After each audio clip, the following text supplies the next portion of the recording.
Okay, great. Well, thanks everybody for coming out, and welcome to the first installment of our fall lunch and learn lectures. So what I usually try to do in the fall is, at least the first couple weeks, try to do some more basics of microscopy.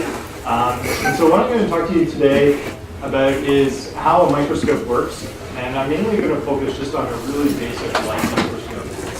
And then next week we're going to move more into fluorescence microscopy, or sorry, not next week, 2 weeks ago, into fluorescence microscopy and optical sectioning.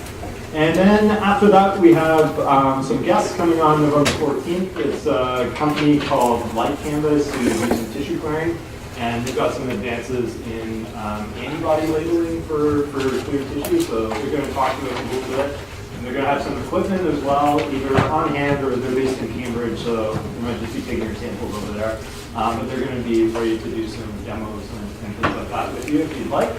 Aaron's going to talk to us a little bit about how your acquisition parameters can save you time or enhance your imaging on November 28th. And then on December 25th, Christian's going to talk to us about ratiometric imaging.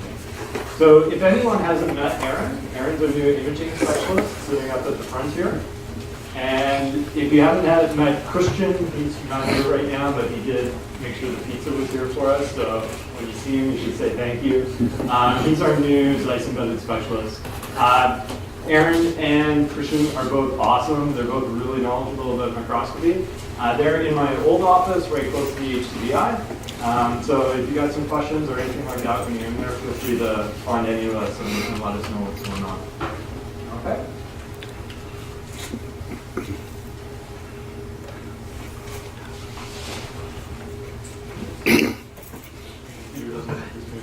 Okay, so today, like I said, what I want to do is a little bit of basics about how a microscope works. This is basically, I'm trying to cram what Jeff Lichtman and I do in the graduate course in 4 hours into 40 minutes today. So I'm going to skip a lot of the important stuff. So the first thing I wanted to tell you was a couple other options if you want to go into this in more depth. So there's a graduate level course that's offered in January. It's going to be January 16th and 17th this year, MCB 352. Everybody's welcome to join in on this, so I'll probably send out an email about it ahead of time, but postdocs, undergrads, as long as the room has room, we welcome everybody to come to it. It's 2 days, 4 hours a day of lectures, so it's pretty grueling, but everyone who's coming to class told us they liked it, and people keep showing up every year, so I guess that means it's useful. There's also a couple other options as far as textbooks go on microscopy. These are two of the most commonly used textbooks out there about microscopy. They have a lot of really great introductory material as well as some more advanced stuff. I'd say this one by Murphy and Davidson is a little more introductory, and then all these sometimes referred to as like the Bible or the confocal is a little more advanced. All the major manufacturers have these little websites. Most of them have little applets and small descriptions of various aspects of microscopy. Most of them are actually from Mike Davidson, are very similar to what's in this textbook. So those are also great resources. And then the iBio website actually has an entire area dedicated to microscopy. And a bunch of those lectures are actually some from Jeff Lichtman, the HCBI faculty director. And they're a great resource as well. And actually, probably some of the images that you'll see today are stolen from Jeff. You can find them in those videos. Cool. So this is what I'm going to try and talk about today. I'm going to try and divide it into 2 sections. We're just going to talk first about image formation and magnification. So basically, different ways to magnify an image, different optical setups that do this, some that may be more familiar to us even than a microscope. We'll talk a bit about infinity corrected optics because this is the sort of basis for every modern day microscope that we use now. I'm going to talk to you a bit about objectives and some of the characteristics that are inherent to them, and then talk about what can affect image quality. And then we're going to spend the last little bit talking about resolution, which is always a big deal in light microscopy. Basically, how far can you push that microscope and how small an object can you see? Okay. Cool. So if we think about magnification, let's start in the absolute most basic optical system we can think of. Has anyone ever built a pinhole camera, maybe for like some science fair way back when you were a little gaffer? So the idea behind a pinhole camera is we take a piece of photographic film, or I guess nowadays you could rig up a webcam in there. We put it inside a cardboard box, right? And then inside that cardboard box, we just poke a little hole with a pin. So we got a pinhole. And what we do is we cover up that pinhole, get our camera situated in front of an object, open up that pinhole, let it gather light for a little while, and then close it off and develop the film. All right? So you're going to get a picture out of it. It's the world's most simple camera. But let's take a look at this setup here. So we've got our film inside our box, and we've got an object that's just this blue arrow. So this blue arrow is sitting out somewhere in the room or outside, so there's lots of room light that's coming in on it, or the sunlight's coming in on it, bouncing off it and going in all directions. Okay? So let's just take a look right at the very top tip of this arrow. So there's light that's coming in and hitting it, and it's bouncing off in every direction. So the most simple way to think about light is with ray diagrams. So we generally think of light traveling in straight lines. Right? So there's obviously an infinite number of rays that can come off of this point in all directions. I've just drawn a few of them here. And you can see that most of the rays that are coming from there are just going to hit this cardboard and not get to our film at all. Right? So there's one ray along the middle there that does travel. It goes through the hole and hits our film. Okay? Same thing from the bottom of this object. We've got one ray that's going to make it through that pinhole and hit our film. So we're going to get an image of the film there once it's exposed. You notice that this is upside down compared to the actual object. But what if I wanted to make this bigger? So if I wanted to add some magnification to the system, because remember that's the key thing we're talking about today is magnification, making small things big. There's two ways I could make that bigger. Any idea what they'd be? Move the film's position, exactly. So if we move the film further away from the pinhole, right, it would get bigger. What's the other option? We can move the object closer as well, all right? So either one of those is going to give us some magnification. So that's just a really, really simple optical system and one way that we can magnify an object. So this is just showing you if we have an object, we move it a little bit closer, you can see it's going to be larger. Okay. Cool. So now, usually what we used to do when we're talking about magnification is using lenses. Okay?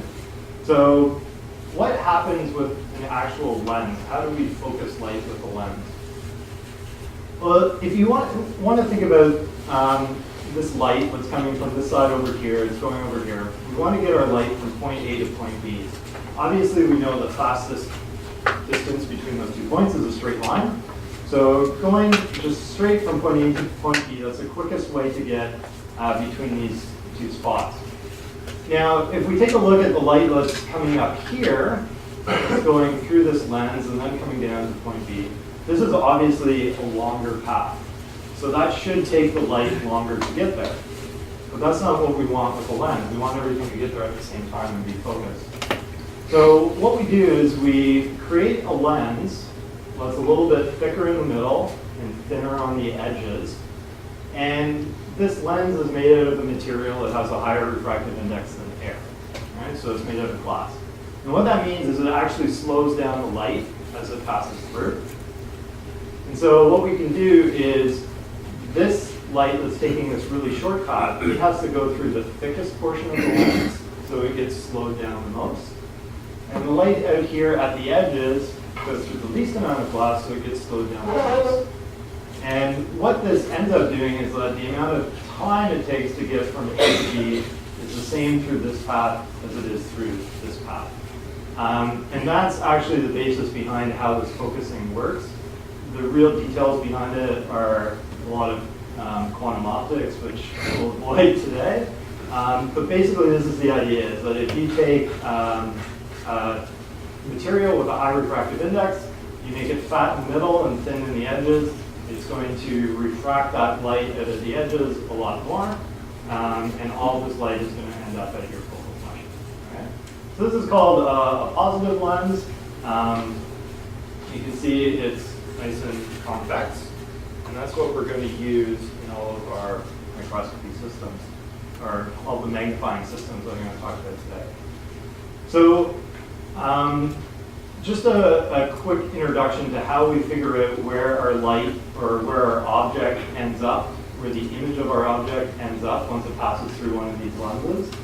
When you're just dealing with rays and ray tracing diagrams, there's 3 simple rules that you can use here. So the first rule is if you have a ray that's parallel to your optical axis, when it hits that lens, it's going to get refracted through the focal point on the other side of the lens. Okay? So sometimes we call this the back focal plane of the lens. So light traveling parallel goes through the lens, gets refracted through that focal point, and then travels to your image. Okay? A ray that goes directly through the center of the lens doesn't refract at all, and just goes straight to the image.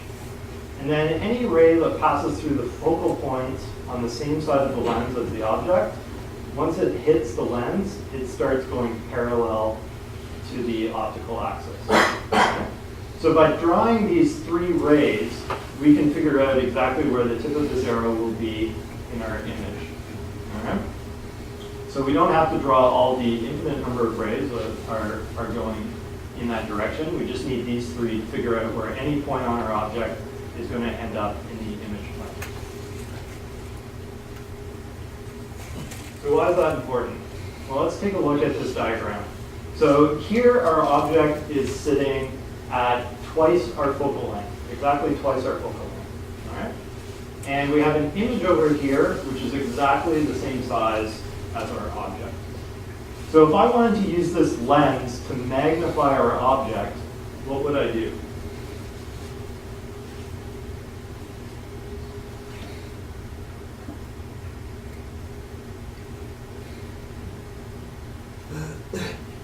See a lot of people waving their hands.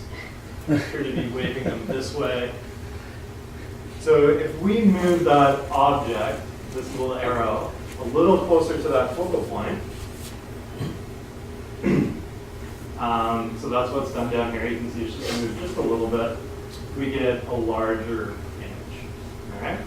So as this arrow moves closer to our focal point, we start getting more and more magnification. Okay? So that's one way to do it. What happens if we have something that's really close to our lens? Okay? So let's take a look at those 3 rules we talked about. So we're going to take this first ray that's moving parallel to our optical axis. It refracts through the focal point, the back focal point on our lens. We're going to take another one that passes right through the middle of the lens. This one doesn't refract at all. And then, obviously, we're not going to draw this other one that goes back through the focal point here. So the question is what's going on? We've got these 2 rays, and they're not coming to a point anywhere that we can see, right? So this is what we call a virtual image. And what we actually have to do is trace these rays back to where they do intersect, which is over here. So now we have what's called a virtual image. And you can see we've got a lot of magnification there. It's much bigger. This is exactly the concept that I guarantee every one of you has used at some point. Do you have any idea what common optical imaging system this is?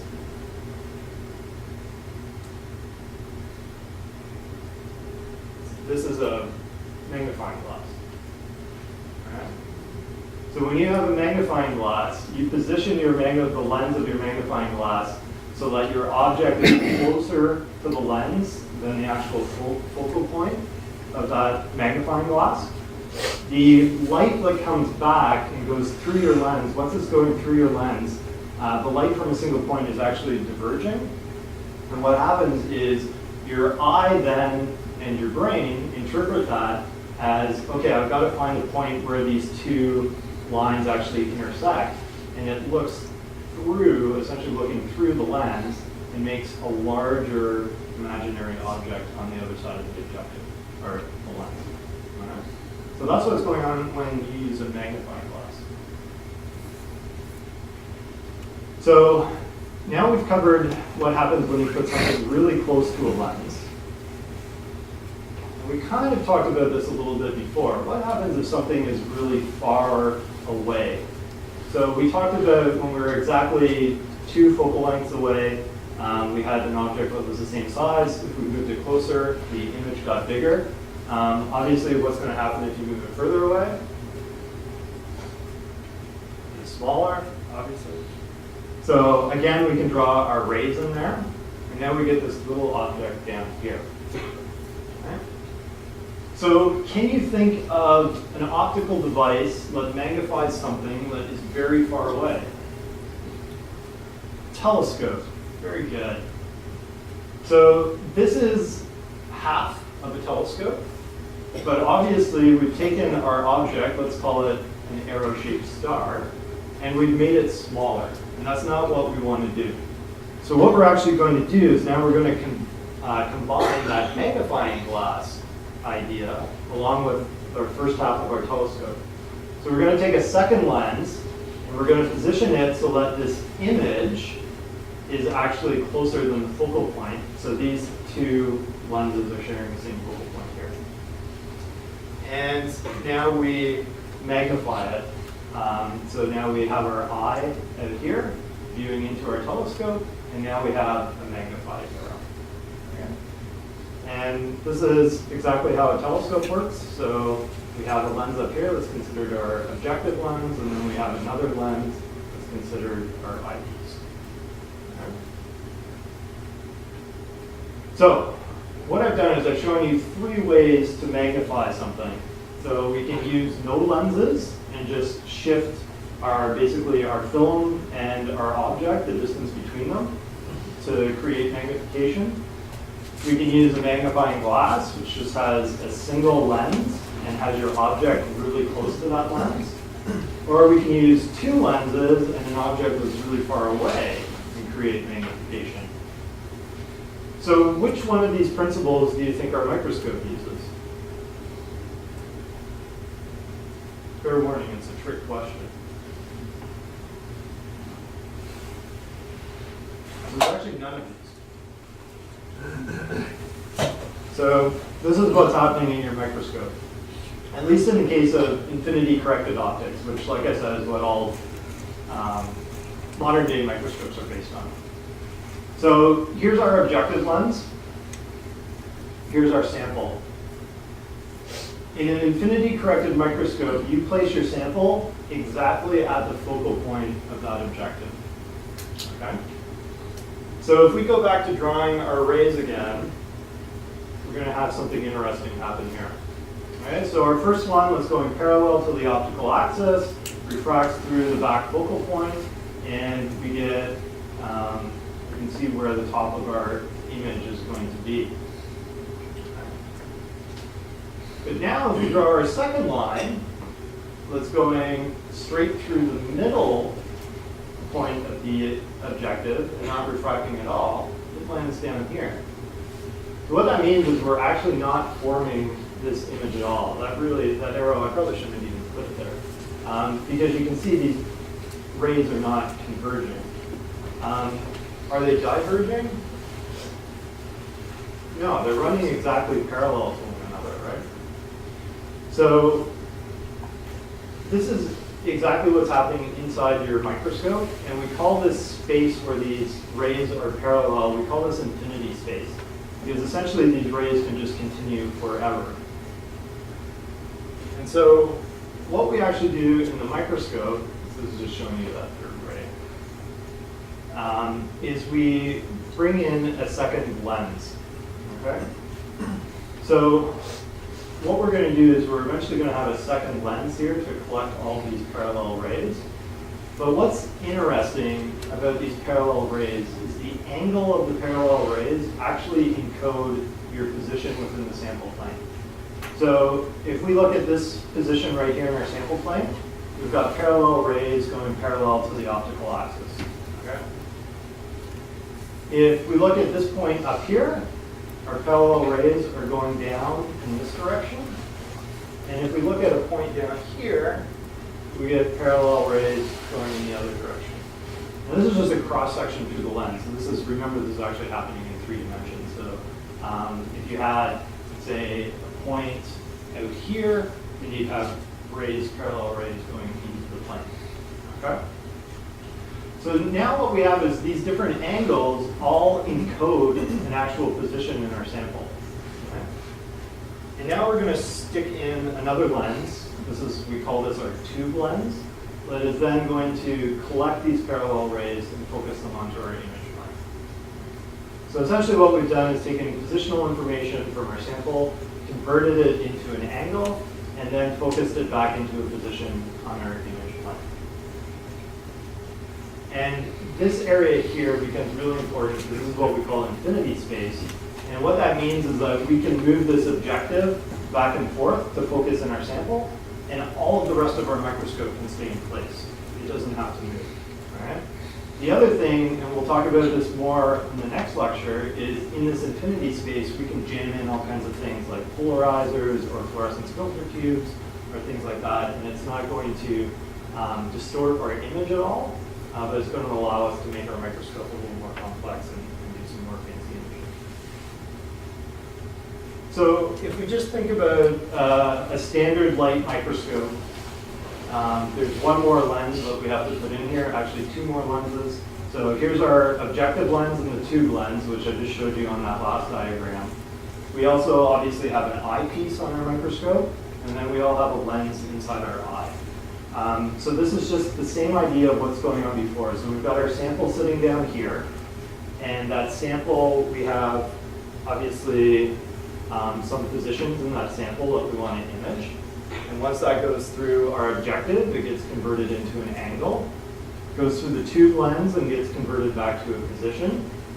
Goes through the eyepiece, gets converted into an angle again. And then finally, our eye focuses that to a position on our retina.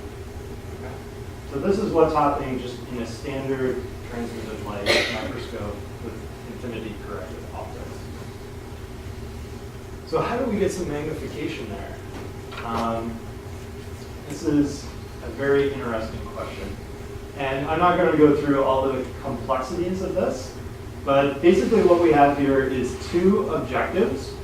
The one on the top is a high magnification objective, and the one on the bottom is a low magnification objective. And what actually determines the magnification in an infinity corrected system is the focal length of the objective.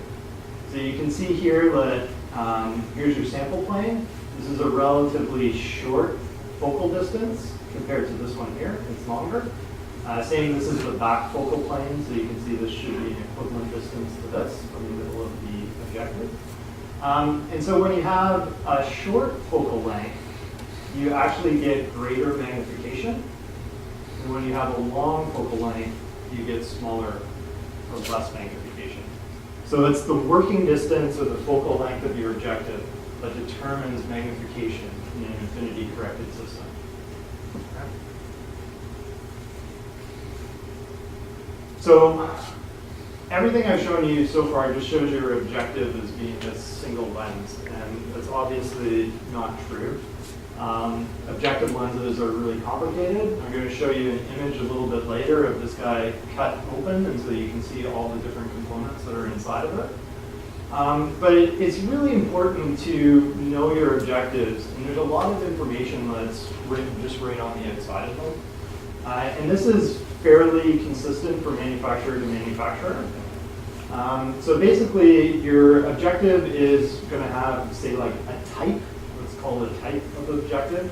And that's going to be written on here. We're going to talk about what these labels mean a little bit later. You obviously have your magnification, your numerical aperture, And this tells you whether you're using an infinity corrected system or not. So that's what the little infinity logo means here. And then next to it over here, it's going to tell you whether you need a cover slip or what thickness that cover slip should be. So this one in particular doesn't care what the cover slip is. We have a correction color here. So sometimes you'll also see an indication that there's a correction color on the objective. It usually says CORR. And this allows you to correct for different thicknesses of cover slips, different types of immersion media, different temperatures. And what it's doing is as you move that correction color, you're actually moving lenses inside the objective. And then there's a lot of color coding as well. So the actual words on here are in black for a standard objective. They might be in red for a polarization or a DSE objective, or green for a phase objective. This stripe here is color-coded depending on the magnification of the objective. And this stripe down here is color-coded depending on what immersion media that objective works best with. Okay? So there's a lot of really interesting information that's right on the objective here. Now, in my opinion, there's one piece of information on here that's more important than everything else. And it's never the question that I get. So whenever anyone comes in and they want to use one of our microscopes, they usually walk in with a paper and they say, do you have a microscope with a something objective? And they always say 40x, 20x, 50x. And I say, maybe we do, maybe we don't. But I don't care, that's not important. What's really important is this numerical aperture. The numerical aperture is the key indicator of what an objective is actually able to do. Okay? So magnification doesn't really mean all that much. And so I'm going to give you one example of why numerical aperture is important. And then later on, when we come back to resolution, we'll talk about it a little bit more. So let's take a look at this. Here's a microscope objective. Here's a sample sitting in between the cover slip and the microscope slide.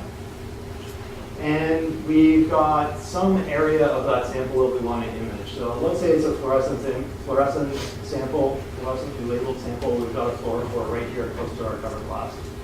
So obviously the light is going to come off of that fluorophore in all directions. We can draw a whole bunch of rays showing that. And if we have empty space here, so if we have air in between our objective and that cover glass, that means our air has a refractive index of 1, our cover glass has a refractive index around 1.52.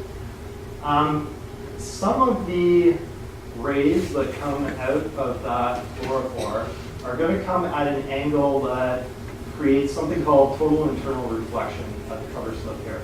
So beyond some angle, all of that light coming from your fluorophore just bounces off this glass air interface and goes back down to the cover slip.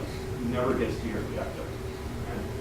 Some of it is able to come out, but due to the refraction event that happens here, it totally misses your objective. Okay? And then a very small percentage of the light that's coming from here is actually able to be gathered into this objective. Okay? And numerical aperture refers to the most extreme angle of light that can be captured by this objective. Okay? So let's do a little trick here. Instead of putting air in here, let's fill that with oil. Okay?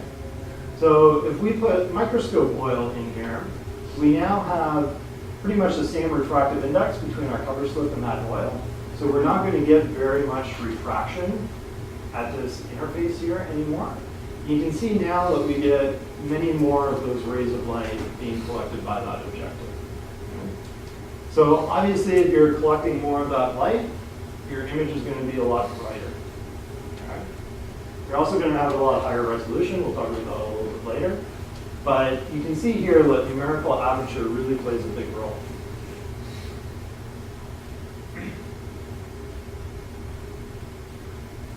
So the other thing that plays a big role in brightness is magnification. So these are 3 different objectives. This one's a 40x objective, a 63x objective, and a 100x objective. These all have the exact same numerical aperture. So these are all 1.4 numerical aperture. They're all oil immersion objectives. Okay? If we, yeah.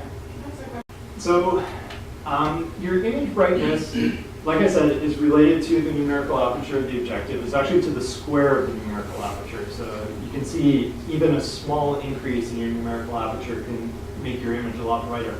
But it's inversely proportional to the square of the magnification. So what that means is if we imaged the same sample with this 100x objective and with this 40x objective, it would actually be more than 6 times brighter in the 40x objective than the 100x objective. So when people come in and say, do you have blank x objective, they usually say, do you have a 100x objective? And I say, there's probably absolutely no reason why you want to use a 100x objective. It's going to make your image look worse. Okay? So this is really important to keep this in mind, that what you want to be doing is always maximizing your numerical aperture and minimizing the amount of magnification in your system. That's how you're going to get the brightest image and the best contrast. Okay? Now, unfortunately, those things don't necessarily go hand in hand. So like we talked about earlier, if we have a large working distance, we have a low magnification objective. If we have a short working distance, we have a high magnification objective. And if you take a look at these cones of light here, I'll just overlay them on top of each other. What you can see is the one with the short working distance is a much broader cone of light. So it has a much higher numerical aperture. So what this means is, in general, your working distance and your numerical aperture work against each other.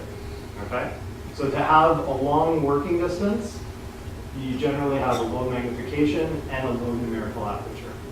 So it's tough to get a long working distance or a low magnification and still have high numerical aperture. There is one little trick that you can use if you want that. So let's take a look at this objective here. So we've got a high numerical aperture, 1.4. Our working distance there is usually less than 200 microns, usually much less than that. There's one little trick that we can do. If we increase the diameter of that lens, so we make that lens a lot wider, we can now increase our working distance and keep our numerical aperture pretty high. Okay? So here it's not impossible to have a numerical aperture of 1.0 with a working distance of over 5 millimeters. Right? In this particular example here, the NA of these two objectives is exactly the same. So you can see just by doubling the diameter here, that should double the working distance as well. Okay. So in general, these objectives here, if you look at the front lens, it's really, really tiny. It's in the millimeter range, whereas the diameter on an objective like this is about a centimeter in size. So why don't we do that all the time? And the reason is this, at least the first 3 here. So whenever you increase the size of a lens, the diameter of a lens in your objective, you have a lot more potential for aberrations within it. It's hard to get glass that's large without any imperfections in it whatsoever. And it's hard to design those lenses perfectly to grind them to the absolute right angles to reduce these different aberrations that can add to or decrease your image quality. So there's 3 that I want to talk about in particular, and then we're going to talk about diffraction in the context of resolution. Right? So the first problem we have is chromatic aberration. So this is an image off of one of our systems. This is actually taken with a like $12,000 objective. That's one of the best chromatically corrected objectives that's out there. It was actually taken a couple months before we sent it for repair, so it probably wasn't perfect at the time. But what these are is these are fluorescent beads that have 4 different fluorophores in them. So what you should see of different colors. So if you're looking at these beads, they should just look white. You should see all 3 colors, red, blue, green, right on top of one another. But if I blow up one of these individual beads, you can see there's actually this little bit of a shift between the colors. And this is in X and Y as well as in the axial dimension as well. We can, through software, we can correct for this. But this is what's known as chromatic aberration, and this is always going to be there. Although we do have some ways to make it a little bit better. So like I said, that was a $12,000 objective. It's what's called an achromatic lens. And so if you just have a single lens, what happens is your different wavelengths of light get focused to different points along your optical axis. What you can do is you can fuse 2 different pieces of glass together that have different refractive indices. And this is able to correct that chromatic aberration. So get all of those different wavelengths of light focusing to the same point. It's not perfect, as I just showed you on that prior slide, but it's a lot better than just working with a standard objective. Okay. The next thing that we have to deal with is spherical aberration. And this happens whenever we try to pass light through a spherical object. So all of our lenses are all spherical to some degree, right? And what happens in spherical aberration, or what you see in your image, is you see this blurriness. You also lose a bit of light. It's a little dimmer than it would be if there wasn't any spherical aberration there. And what's happening here is that the light that's hitting the objective near the middle of the objective is landing at our focal point. But the rays of light that are hitting near the edges of our lens don't get focused to the exact focal point. They actually end up getting focused a little bit in advance of it. So that's what gives us this blur. It means that things aren't right on our image plane. They're kind of spread out, both in X, Y, and Z. And so we lose a little bit of light, things get a little blurrier. So again, this is corrected for in one of 2 ways. So you could take this lens here that had a certain focusing power, and if you took 2 lenses, each with half that amount of focusing power, and put them back to back, this corrects for that spherical aberration a little bit. You can also take, similar to what we did with the chromatic correction, this is actually 2 lenses fused together. One's a positive lens, and then one's a negative lens. And this is another way to correct for spherical aberration. Something else that we have to deal with is this idea of flatness of field. And again, this is because our objective is spherical in shape. If you're imaging a grid pattern through that spherical objective, it might actually look distorted like this when it gets back to your camera. So again, we're going to put some extra lens components in there to correct for that and to make everything nice and flat. Okay. So this is what those objectives actually look like when you slice them in half. And you can see the more and more things that we try to correct for as far as chromatic correction, spherical aberration, flatness of field, the more lenses that we have to add inside here. And these can start to become very, very complex. Pretty much everything that we have in the HCBI is a plan apochromat, so it'll say plan apo on the side of it. So these are corrected for spherical aberration across 3 or 4 colors, chromatic aberration across 4 or 5 colors, and these all have flatness correction as well. Right? So that's primarily what you'll find on all of the objectives in our facility. If you're ever working with a microscope that, say, doesn't have a plan apo, maybe it's just an achromat. These are obviously a lot cheaper to buy. Let's say you're looking at a red dye and a dappy stain, and you're kind of looking in Z, and you're trying to take an image of both of those on the same Z plane. They never turn out on the same Z plane. They're actually a little shifted from one another. So that's how some of these aberrations can manifest. Okay. Cool. So for the last 10 minutes, I'm not going to do justice to this at all. I just want to dig into the resolution limits of a light microscope. And this is something that's really, really important to understand when you're using And there's two, I kind of divided this into two categories. So there's a limited resolution due to physics, which we can't get around unless we use some of the tricks for super resolution imaging. But there's also a limit due to sampling. And that is something that we can get around and make sure that we're adequately sampling our samples to take advantage of the resolution of the microscope. So if we go back to our pinhole camera system, so this is that piece of film inside our pinhole camera. If we make that pinhole really, really big, what happens to our image? Does it look good? Does it look terrible? Yeah, it's going to look really, really blurry, right? Because like I said, we have all of these rays coming off of the top of this arrow. Now all of them are going to get through this pinhole and hit that film.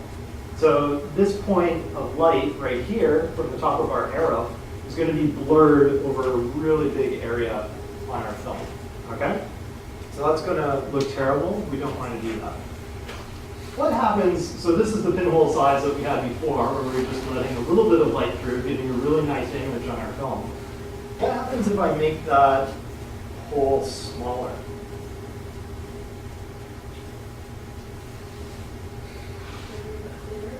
Dimmer but clearer. Okay, what happens if I go even smaller? What happens if I go even smaller? What happens if I go even smaller than that?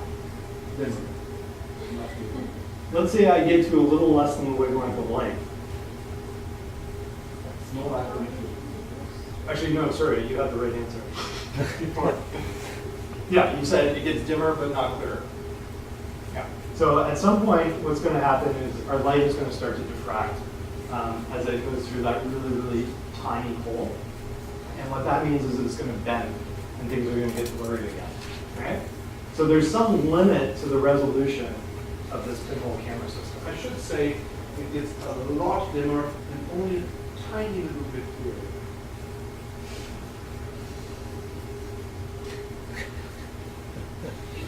Why would you say that?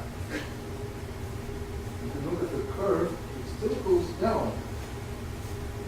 The resolution gets better by like a fraction, like 1% or so. But it's like 99.9% better. Yeah, but at some point you're going to get diffraction and it's going to get worse. Yeah, when you lose all the light. Yeah. We're on the same page. This is Christian, by the way, everybody, who I introduced earlier, who wasn't here. This is what we do all day. Okay, so this comes back to a question about what is light. So everything that I've talked to you so far, I just talked about light traveling as rays. And I think we all realize that that's not what actually happens. Light can be described as a wave. It can also be described as a particle. For the rest of today, I'm not going to get into particles. I'm just going to talk about waves. So this was a famous experiment that proved that light has wave properties. So the idea here was Young took a light source and he cut a little notch or a little slit in a piece of cardboard or something. And what this did was this allowed some light to come through. And then he cut 2 notches in a second piece of cardboard, let's say, and projected that onto a screen. And so if light was just traveling as a ray, what you would expect to see here is exactly what's diagrammed here. So the light should pass through here. There should be some overlap between the light coming from these 2 spots. We should get a brighter area in the middle. It should just gradually get dimmer out to the sides. And so that's what's shown down here. So this is if light was traveling as particles in rays in straight lines. Okay? So what he actually did, so when he did this experiment, that's not actually what he saw. So when he imaged it with just the right slit open, he just saw that light spread across the detection plane. Same thing when he had the left slit open. But when he opened both of these, this is what he saw here. This weird pattern where he had this really bright spot in the middle, and then just these dimmer and dimmer lines as you went to the outside. All right? And what this indicated was that light must be traveling as a wave because this is a really interesting interference pattern. I'm going to try and show you this a little bit better on the next slide. So same idea. This is your light coming in. There's two little slits here. And that causes a diffraction event. So you can kind of think of a wave in the ocean coming up to a concrete wall that has two openings in it. And on the other side, you're going to get little waves, little ripples. And those are going to start at those openings and then move outwards. And they're going to start to interfere with one another. And you're going to get this interference pattern. So here, what we have is any white spot is where the wave is crusting from both of these openings, and you're getting an additive effect, a constructive interference. And the black areas are where it's in a dip, and you're getting these, sorry, that's not true at all. Here is where one is crusting and one is in a dip. And so they're wiping each other out. Okay? So we get this interference pattern. And if we take a look kind of along this line right here, let's call that our image plane. Actually, let's make it a little bit higher. We can see we've got a bright spot in the middle, and then we're going to have dark, and then bright, and not quite as bright, and so on and so forth. So that's that pattern that you were seeing on the screen. The same sort of thing is happening in our microscope. So if we take a look at our microscope, here's our tube lens, here's our image plane. And the way we can think about it is a whole bunch of slits along the back of that tube lens. They're all going to create little wavelets that are going to interfere with one another. Okay? So if we just have 3 of those, and we look at our interference pattern here, we can see that diffraction pattern. We have a nice bright spot in the middle, and then we have all these other lines that get dimmer and dimmer as we go out. If we add some more to that, if we do it with 5 instead of 3, you can see the one in the middle gets a little bit brighter. Now, in truth, in our microscope, we have an infinite number of these. So if we do this same simulation with an infinite number of little wavelets across there, this is what we get. Okay?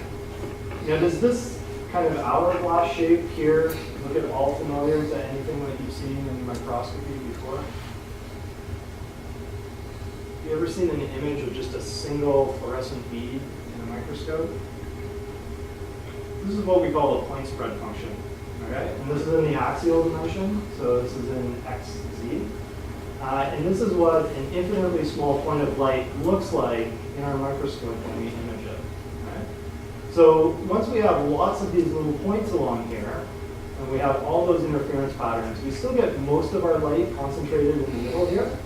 But if you enhance the contrast here, what you can see is there are still a number of these little lobes on the side as well. Okay. And so this is our point spread function. Like I said, this is what it looks like in x and y. And this is what it would look, in xz. And this is what it would look like in xy. So if we just took a cross section right across here, and all these little rings are these little lobes that we have out here. Now the width of this central peak right here, this is determined by the distance between the 2 most extreme wavelets that get into our microscope system. And that is determined by the numerical aperture of the objective. Okay? So this is why numerical aperture is very important for resolution. The further apart these most extreme wavelets are, the more narrow this will be, and the more resolution we have in our microscope. Okay? The other thing that's going to affect it as well is the wavelength of light that we're looking at. So the lower the wavelength of light, again, the thinner this is going to be. So like I said, this measurement right here is your numerical aperture. All right. So way back in the 1800s, Ernst Abbe defined this diffraction limit through the light microscope and gave us this handy equation that we still use today. And this basically tells you how close 2 objects can be to each other, and we can still resolve them in our microscope. Right? It just depends on the wavelength of light that we're using and the numerical aperture of our objective. So if we take a look at a couple different objectives, so these are 3 40x objectives. Each one has an increasing numerical aperture. Sorry, this is a 0.75 numerical aperture. This one is a 1.3. This is the same objective as this one, except we're looking at near UV light instead of green light. So what you can see is as we increase our numerical aperture, our resolution increases, and as we change the wavelength of light that we're looking at, as we go to a lower wavelength, we get another increase in resolution. And this is just an example of x, y, and x, z point spread functions for these different numerical apertures. And you can see that the equation that defines our spread or point spread function in z is actually affected more strongly by numerical aperture than in xy. So what this means is you can go to a lower numerical aperture objective. It's not going to change much in your lateral plane in the xy dimension, but it can get a lot worse in z very quickly. All right. So that's the physics side of the limit of our light microscope. There's nothing we can do about that, like I said, unless we use some of those super resolution tricks. But the other thing that does matter is our pixel size. And this is something that we can control. We can control how many pixels we put in the system, whether that's by choosing a camera with more pixels, putting more magnification into the system so that the effective pixel size of our camera gets smaller, or if we're using a point scanning confocal, we actually tell the microscope how many pixels we want to put in that image. So this is an image. This is just 26 by 12 pixels. You probably can't tell what it is unless you've seen one of my talks where I've given this example before. But as we start adding more and more pixels to it, you probably start to realize at some point it's a zebra. But you can still see there's still some artifact in here. But then eventually at some point, there's no increase in resolution. So there isn't much of a difference between these two images. There isn't any stripe or structure that you can't see in the lower resolution one that you can see in the higher resolution one. So this is just talking about how important sampling is in a microscope. So basically what you want to do is you always want to sample a little more than 2 times your diffraction limit. So these are just some microtubules, and this is an intensity plot along the white dotted line here. And what you can see is if we sample at less than our diffraction limit of our microscope, there are a few spots here that just look like there's a single microtubule there, a single structure. But once we actually up our sampling frequency, you can see clearly that there's 2 peaks here in those areas. We can increase our sampling frequency even more, but it doesn't give us anything new.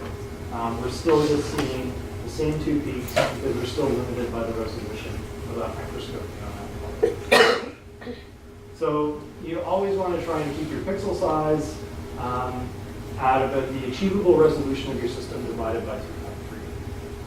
A little exception to that, and I promise you this is the last slide.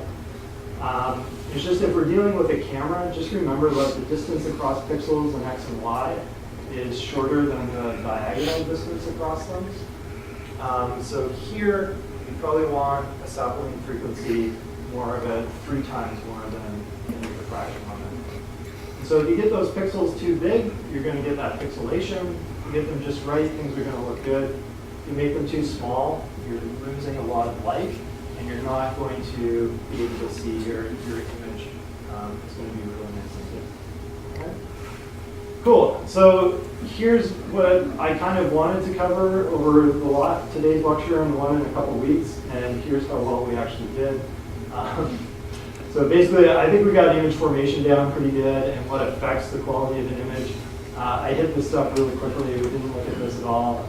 I think we talked a good amount of numerical aperture, magnification, working distance, which was something I really wanted to get across. And we kind of touched on a few other things. And hopefully we'll start taking a look at this in 2 more weeks. So thanks for coming out, and we'll see you on Halloween.